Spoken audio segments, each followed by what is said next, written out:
Hey everybody, Patrick Clark here with Berkshire Hathaway Home Services. I hope you're having a great day. Today, we're gonna talk about solar. Yeah, solar. So look, there's a lot of people out there selling solar right now, and it all sounds altruistically good, and it might be. But before you put it on your house, okay, and before you buy a house with solar, there's a few things you need to understand. So the first one is the different ways you can buy solar. You can lease it, you can loan it, or you can buy it outright. Okay, the lease and the loan have monthly payments attached. Typically, leases have escalating payment plans, right? That gets more expensive as time goes on. So each year there's an added expense to that, right?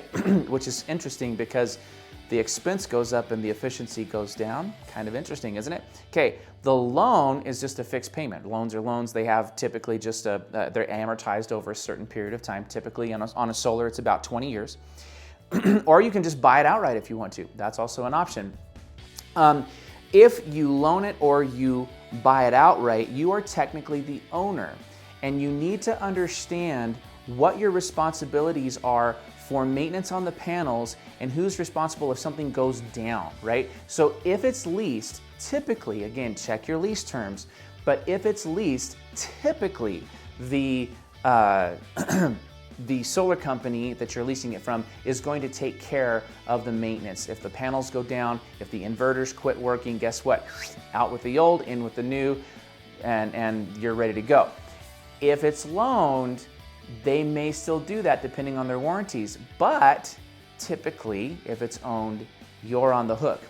The next part of this is if you're gonna put solar on the house or you're gonna buy a house with solar on it, how old is the roof and how old is the solar unit?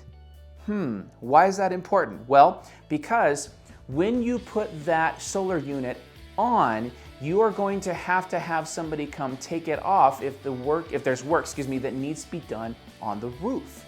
That's kind of like, well, okay, so that's fine, right? Well, where are those solar panels going to be stored?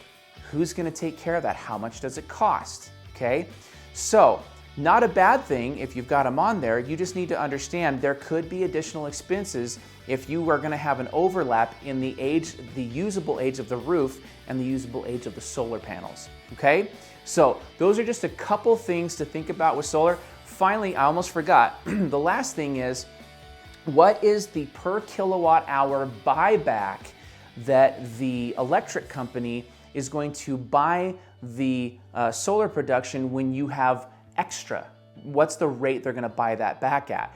When you buy older solar units, typically you get those older plans which are more beneficial, which gives you more money for the kilowatt hour production, right? These newer plans don't necessarily have that, okay? If you have any questions about this or anything in real estate in Flagstaff or Phoenix, Arizona, please give me a call, 480-220-3394. Have a great day.